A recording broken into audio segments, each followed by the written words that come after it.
प्रधानमंत्री जी कर्मठता और सेवा के जीवंत प्रतीक हैं।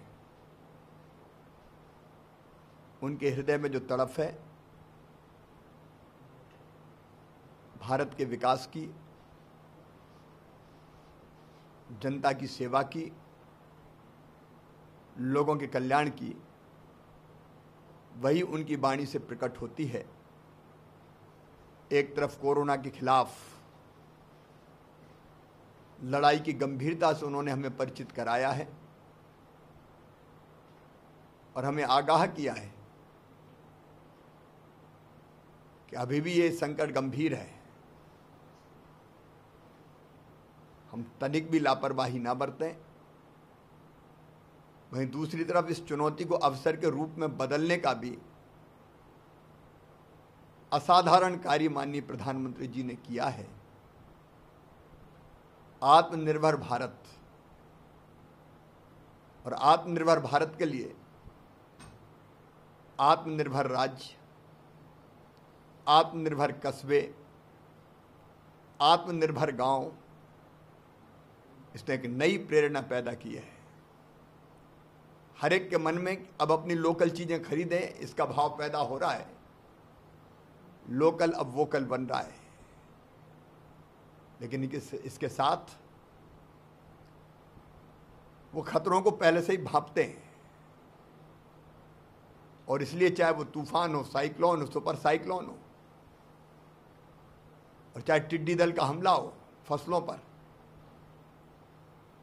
उसके लिए भी उन्होंने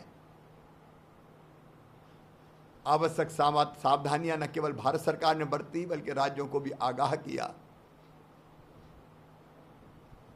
और दूसरी तरफ योग शरीर को निरोग करता है, श्वसन तंत्र को मजबूत करता है। वहीं दूसरी तरफ आयुष्मान भारत जैसी योजना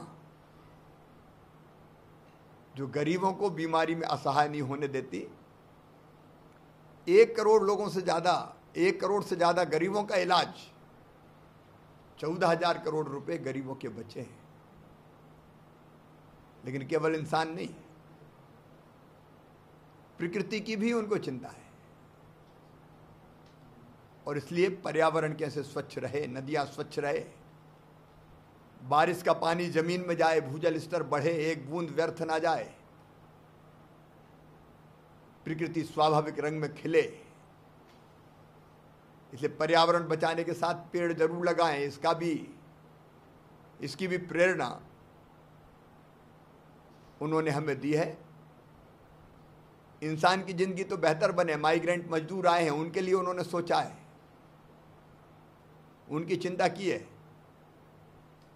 कोरोना वॉरियर्स जो लड़ रहे हैं उनका अभिनंदन किया है। लेकिन इसके साथ साथ जीव जंतु, पेड़ पौधे, वो याद दिला गए कि गर्मी बहुत है, पक्षियों को पानी पीने के लिए जरूर रखें। मैन ऑफ आइडियाज हैं और एक अद्भुत नेता जो केवल इंसानों की नहीं,